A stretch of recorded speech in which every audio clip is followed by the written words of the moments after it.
ქართველებს სხვადასხვა ეთნოსებთან ერთად თანაცხოვრების რამდენიმე საუკუნოვანი ისტორია გვაქვს.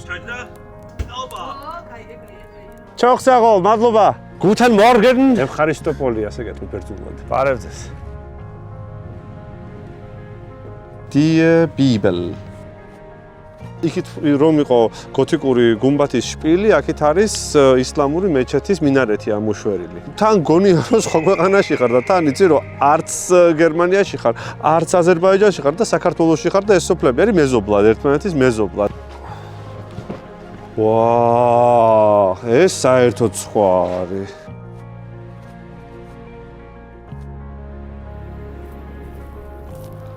ახლა რომელ სახლში ცხოვრობს, ეგ უნდა გავარკვიოთ ჩვენ. წალკა არის ერთგვარი თანაცხოვრების სახელმძღვანელო, რომელიც ბოლო 200 წლის განმავლობაში დაიწერა. აქეთ ბერძენის სახლია, ეგ მაღაზიაში აჭარლების მაღაზია არის. ეგ არის აქ უნიკალური და მაგითო. ხო, ეგ არის რეალურად ამ ყველაფრის, ამ სოფლის სიმდიდრე ეგ არის. როგორ მოგეწონა თეთრი წყალი? ეს არასტანდარტული გიდი ვარ, იმიტომ რომ გიდიც მე ვარ და ჯგუფიც მე ვარ. საკუთარ თავს უტარებ ტურს იმ მრავალფეროვნებისა და თანაცხოვრების აღმოსაჩენად.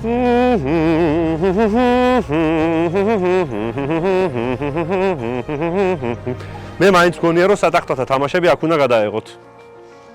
ეხლაც არ არის გვიან.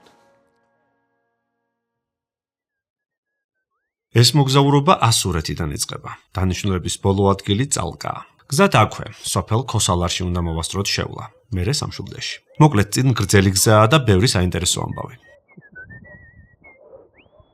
დღეს ჩამოვედი ელიზაბეთთალში, რომელსაც დღეს ქვია სოფელი ასურეთი, ეს არის გერმანელების დაარსებული სოფელი და სწორედ აქ უნდა აღმოაჩინო ქართულ-გერმანული თანაცხოვრების ისტორია, ქართულ-გერმანული კულტურის ისტორია. ესე იგი 1871 წელსაა ეს აშენებული, როგორც ჩანს. და საერთოდაც შვაბები საქართველოს ტერიტორიაზე დასახლდნენ 1817 წლიდან. ანუ ბეთჰოვენი ჯერ კიდევ ცოცხალი იყო. ვაჰ.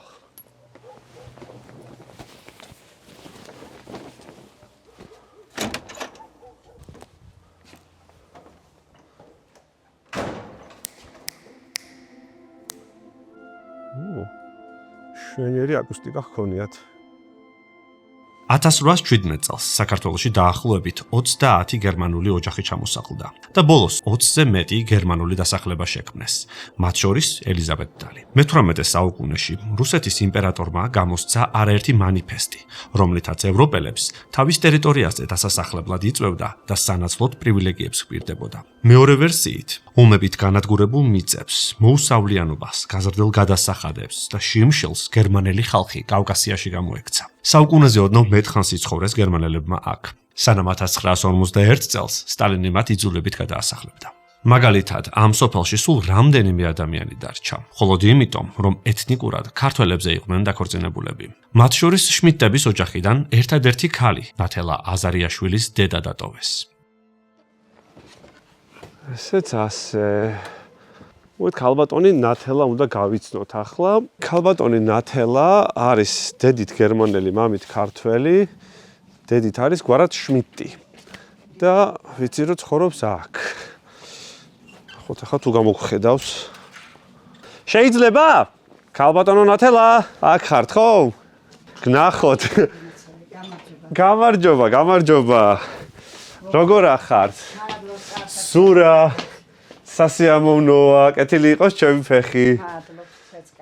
გერმანული გახსოვთ, ვიცით? ახლა მე მესმის, მაგრამ პასუხს ვერ ავცემ, რომ Sprache Deutsch. ხო, ძალიან ეს არის. სკოლაში ლათინურად სწავლობდით, მაგრამ კონტაქტი რო არავისთან არ მაქვს, პასუხს ვერ ვცემ და დედაჩემს რომ მოსდიოდა წერილები თავისი ძმისგან, დისგან, იმას რო კითხულობდა, ჩვენ ყველაფერი გვესმოდა. აჰა. აჰა, ეს რა არის? ეს არის ბიბლია. ვაჰ, შვაბურ ენაზე. შვაბურ ენაზე, ვაჰ.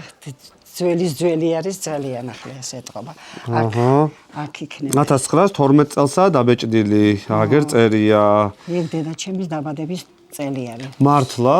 12-ია დაბადებული. აი, თქვენი ეგ ფოტო. ჩემი სურათი არის ახლა.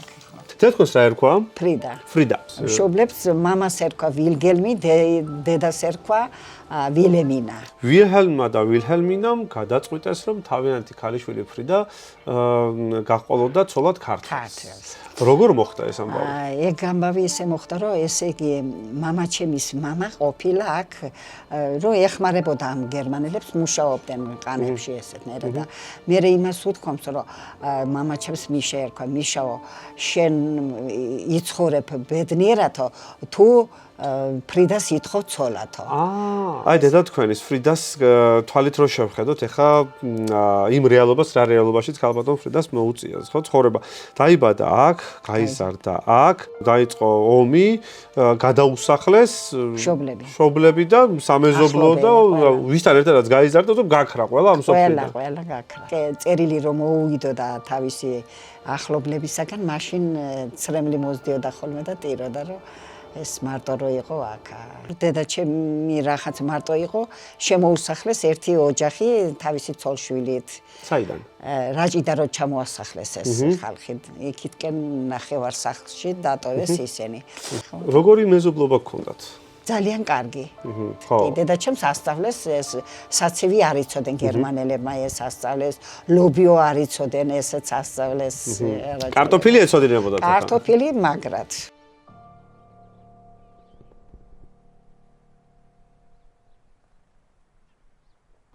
ელიზაბეთალე ბია ასურეთული ლუდი 1818. ანუ ჩამოვიდნენ თუ არა ეგრევე დაცხეს. Guten Morgen. Hallo. გაუმარჯოს ზურა. გაიხარებ თვისო. სასიამოვნოა. ვა, ეს არის აქაური ლუდი, ხო? ვერთ მაჩვენეთ, აბა ახლოდან.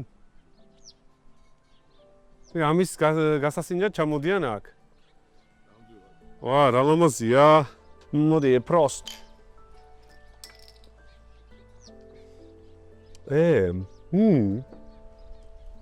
Okay, not bad. ესე იგი, გერმანელები აქ ჩამოდიან, ზოგი არის შვაბი, წარმოშობით, ზოგი არის უბრალოდ გერმანელი და აინტერესებს აქაურობა, ხო? ხო, ძირითადად მაინც ბავარია და შვაბი სამხრეთი რეგიონებიდან ჩამოდიან, მე რაც კონტაქტი მქონია მათთან. ორი მოხუცი ტურისტი იყო, ორი დღის წინ ჩამოვიდნენ კიკეთიდან, გადმოვიდნენ ფეხით. სადაურებით. გერმანელები. და როგორც აღმოჩნდა, ერთ-ერთის ბაბუა ცხოვრობდა აქ. მართლა. და ახლა ბაბუა მისის საფლავი პირველად ჩამოვიდა თავის ცხოვრებაში და ძალიან ისეთი ემოციური მომენტი იყო. ესენი რომ მოვიდნენ, აი ჩათვალე მეორე თაობა უკვე აქაურები არიან, რა ეს ხო აღარ არის ის რაღაც შვაბები აღარ არის. არიან სისხლი და გენეტიკით, მაგრამ ამ კულტურაში მოვიდნენ რა. მოვიდნენ და აინახეს რომ ღვინოსვავს ან ყველა აი ეს თვითონ შალას ღვინოს რო ეძახიან ასურეთელები, ასურეთული შავი ქვია ღვინოს რეალურად ოფიციალურად, მაგრამ აქ რო კითხო ყველა შალას გეტყვის. ეს შალა ეს იყო ოტო შალია, გერმანელი მეღვინე, ალბათ ჩემზე კარგად გეცოდინება, ვინც ასე ვთქვათ, გააკულტურა ეს ღვინო, იპოვა ტყეში, ძველი ქართული ჯიში და ჩამოიტანა და ნუ რაღაც ეს შალას ღვინო არის, ხა ასურეთის სიამაყე რა. ამადგან ბევრი რამე ვისწავლეთ ჩვენ თავის დროზე რა, ისეთ რაღაც განვითარებული ტექნოლოგია რაღაცები. რაღაც ვენახებში ლიანდაგები ქონდათ გაყვანილი მონორილსის და რაღაც ესეთი ლამპიონები ქონდათ ქუჩის მაგალითად, ოდესაც ბევრს არ ქონდა საქართველოში კი არა, შეიძლება არსად არ იყო მაგ პერიოდში.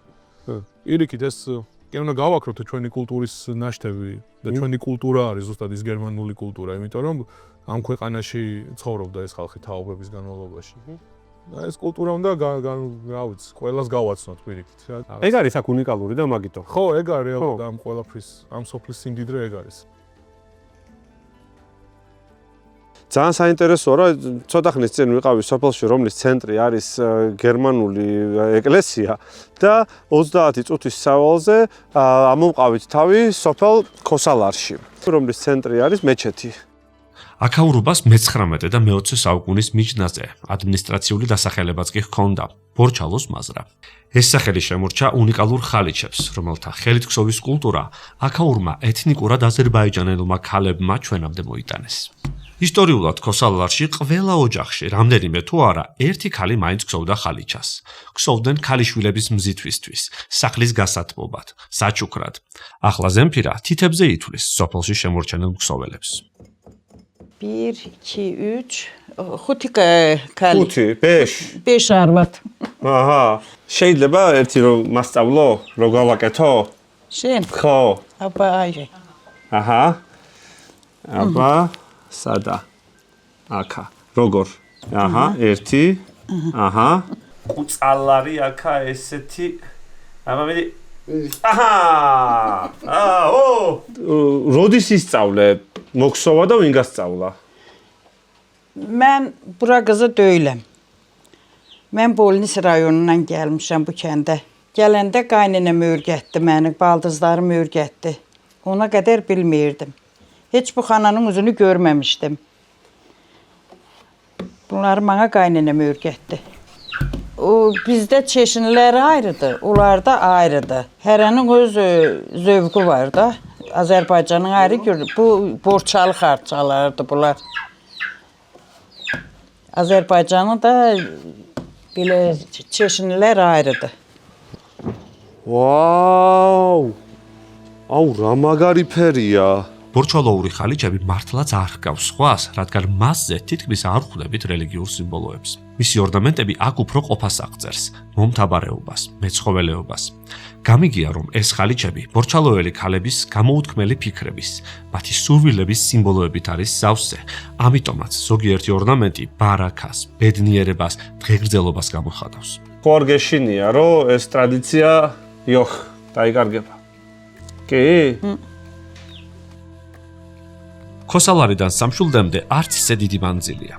ჩემი მოგზაურობა გრძელდება და ახლა თეთრი წყაროს ის სოფლები უნდა მოვიარო, სადაც ეთნიკურად სომხები უკვე საუკუნეებია ცხოვრობენ. ამ გზის ფეხით გავლად ნამდვილად არ მაქვს განზრახული. მე გძურს ველოდები ლუსო დოსტიბეგიანს. ლუსო შერეულ ოჯახში გაიზარდა. მის განველი, რომ ამ მხარეში თანაცხოვრებისა და მრავალფეროვნების ამბავს შეულამაზებლად მომიყვება. აჰა. როგორ მოგეწონა თეთრი წყარო? იცი რა, ჯერ რაც ვნახე მომეწონა და ეხლა ამბები მაინტერესებს უკვე შენგან. ეხა სამშვილდეში შევდივართ. აჰა. აქ ძირითადად ეთნიკური უმცირესობა სომხები ცხოვრობენ. აჰა.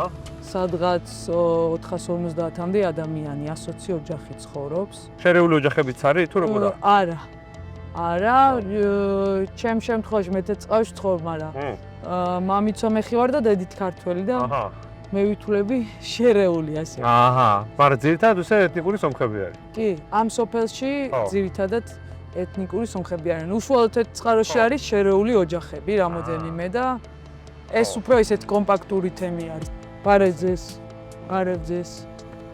რომ არ გვენახა სამშვილდე არის გამორიცხული. მე მხოლოდ აი გაგებული მქონდა რა, რომ ეს არის უძველესი, ერთ-ერთი უძველესი მჭიდროდ დასახლებული ადგილი. ეს იყო მართლა ძალიან მაგარი ესეთი ქალაქი, რომელიც რამდენი სამეფოს ხელში იყო, ვეღარ დავთვალე, ხო? იყო ქართლის სამეფოს ხელში, რაღაც მომენტში სამცხე საათაბაგოც იწევდა აქეთ, სომხური სამეფოს გავლენის ქვეშაც იყო, სპარსული გავლენის ქვეშაც იყო. ამ ყველაფერმა თავისი კვალი დატოვა. ანუ სამშვილდე აერთიანებს ორივე თემს, ანუ როგორც ეთნიკურად სომხებს, ასევე ეთნიკურად ქართველებს და ეს სივრცე ისტორიულადაც, კულტურულადაც, რელიგიურადაც, ბუნებრივადაც არის ძალიან მნიშვნელოვანი ორივესთვის. სამშვილდის ნაქალაქარში დგას ეს პატარა ეკლესია, ღვთისმშობლის მიძინების სახელობის ტაძარი. ლუსო მეუბნება, რომ მარიამობას აქ ყოველთვის ხალხმრავლობაა. ზოგი ღმერთს სურვილების ხეზე შემმური ნაჭრით შეავედრებს თავის ნატვრებს, ზოგიც სანთელს დაანთებს. ეს ადგილი თითქოს წარმართული რიტუალებისა და ქრისტიანული ღვთისმსახურების თანაარსებობის სიმბოლო და შესაძლებლობაა. აბსოლუტურად ყველანაირი სტილის და იკონოგრაფიის ხატი მინახავს უკვე აქ. ეს ემსახურება ღმერთს და არა კონკრეტულად რაღაცა რომელიმე კონფესიის დანაყოფს და ეს ძალიან საინტერესო. ეს არის ხო ეს მეჰირი? კი, ეგ არის მეჰირი. აი ეს ჯვარი აქ ზემოდან მერე დამატებული და ერთ-ერთი ვარაუდით მოკლედ ამ მეჰირის გარშემო აშენდა ეს ეკლესია. სომხეთში არის ხაჩ ქარები, ანუ ხაჩქარები და მიახლოებით მაგ სტილშია გაკეთებული. ჩვენი მოგზაურობის ნახევარზე მეტი გავლილია. გადავწყვიტე ლუსოს ვკითხო, რა აკავშირებს ამ ეთნოსებს და კულტურებს მეზობლობასთან ერთად. რეალურად ყველაზე დიდი ღირებულება დღეს-თეც წყაროში რაც არის ბუნების და ისტორიის გარდა არის ეს ხალხი. სამწუხაროდ არის რამოდენიმე თემი, რომელიც თვითონ თავისთვის ცხოვრობს და რაღაც იზოლირებულად არის უფრო, ხო? კი ერთმანეთს პატივს ვცემთ, კი არ გვინდა და ერთმანეთთან კონფლიქტი, იმიტომ რომ ერთმანეთს ვაღიარებთ, ვართ ისეთები როგორებიც ვართ, მაგრამ რაღაცა ეს ჯაჭვი და კავშირი არ არის ჩვენ შორის იმხელა, თუ არ არის შერეული ოჯახი. მარტო ერთი თემი ვერ მოერევა საკუთარ პრობლემას. როგორ არ უნდა ვიცოდე, ჩემგან 5 კილომეტრში ხალხი როგორ ცხოვრობს. ან როგორ არ უნდა ვიცოდე ეკომიგრანტებს რა პრობლემები აქვთ, ან როგორ არ უნდა ვიცოდე, თქვათ, რელიგიურ უმცირესობებს რა პრობლემები აქვთ. ანუ თუ ჩვენ ვსაუბრობთ ამ თანაცხოვრებაზე, ჩემთვის ყველაზე მთავარი არის ეს. ჩამოვედით წალკაში და დახვდათ თავისი ჩვეული კლიმატით, ცივა და ალბათ იწვიმებს კიდეც. ამ ადგილზე ამბობენ, რომ მოგეთ წალკის აი ამ თელ მიდამოებში ცხოვრობენ საქართველოს ბერძნები. ადამიანები, რომლებიც დაახლოებით 200 წლის წინ ჩამოსახლდნენ ამ ტერიტორიაზე და მათ მოუწიათ თანაცხოვრება სხვა და სრულიად განსხვავებულ ეთნიკურ ჯგუფებთან. და ამ ყველაფერმა საბოლოო ჯამში ჩვენ მოგცა ერთგვარი სახელმძღვანელო ტოლერანტობისა, თანაცხოვრებისა, ერთმანეთის გათვალისწინებისა.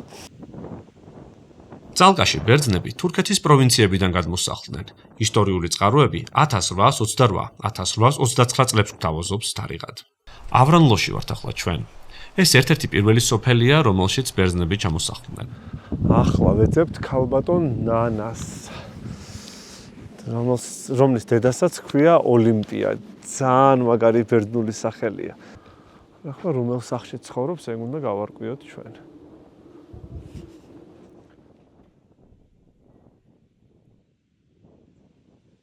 ესე იგი, თავდაპირველად ესე იგი აქ ბერძნები იყვნენ. კი, ბერძნები. და დანარჩენი ხალხი როდის ჩამოსახლდა? მარტო ბერძნები კი არა, სომხებიც არიან. სომხური სოფლები, ეგენი ბერძნები, სომხები, აი რეხაშიც ქართველებიც არიან, სომხებიც არიან. რამდენი გოგო არის გათხოვილი სომხებში, ჩვენი, მაგათი ჩვენთანა. ეხლა ისე ვართ, რომ სომხები და ჩვენა განსხვავება არ არის. ჩვენ ეკლესიაშიც შემოდიან სომხები. კი, ჩვენ ეკლესიაში წინათლებიან. კი, პაპაჩემის მამა ჩამოვიდა აქ. 4 ძმანი იყვნენ. 2 იქით გადავიდა საბერძნეთში, 2 აქეთ. ეგ როდინდელი ამბავია. აი ომი რო იყო მანდა თურქეთში. ხო. მე-19 საუკუნე. კი. ხო. მანდედან გადმოვიდნენ აქეთ. ჩამოსახლდნენ, აქ რა იყო მიწური სახლები გააკეთეს. ხო. და დაიწყეს აქ ცხოვრება. ქალბატონ ნანა, ეს სახლები ახლა ვისია? თქვენი ეს არის? აქ ვინ ცხოვრობს? ეგა ბიძაჩემი ცხოვრობდა და ეხლა შვილი ცხოვრობს. ანუ ბერძნები ცხოვრობენ. აი იმ სახლებში იქით რო არის? იქა აჭარლები. აჭარლებისა? იქაც აჭარე. იქა რეხიდან არის ქართველი ბიჭი ცხოვრობს, იქა ბერძენი. რა ლამაზი ცისარტყელას წოდნიათ აქა? გასული საუკუნის 90-იან წლებში ბერძნებმა საბერძნეთში დაიწყეს დაბრუნება. მაშინ ერთბაშად დაცარიალდა ბევრი ბერძნული სოფელი. მათ სახლებში კი ზემო აჭარაში დამანგრევლო სტიქიას გამოქცეულმა ხალხმა შეაფარა თავი. აქაურები ამბობენ, რომ ეს იყო ტოლერანტობის ნამდვილი გამოცდა, რომელიც წალკელმა ხალხმა გადალახა. ამაში ამ ახალგაზრდებმაც დამარწმუნეს, რომლებიც წალკაში გავიცანი. ესე იგი, აჭარულად რო ლაპარაკობ, პატივცემულო, საიდან აქ კილომეტრი?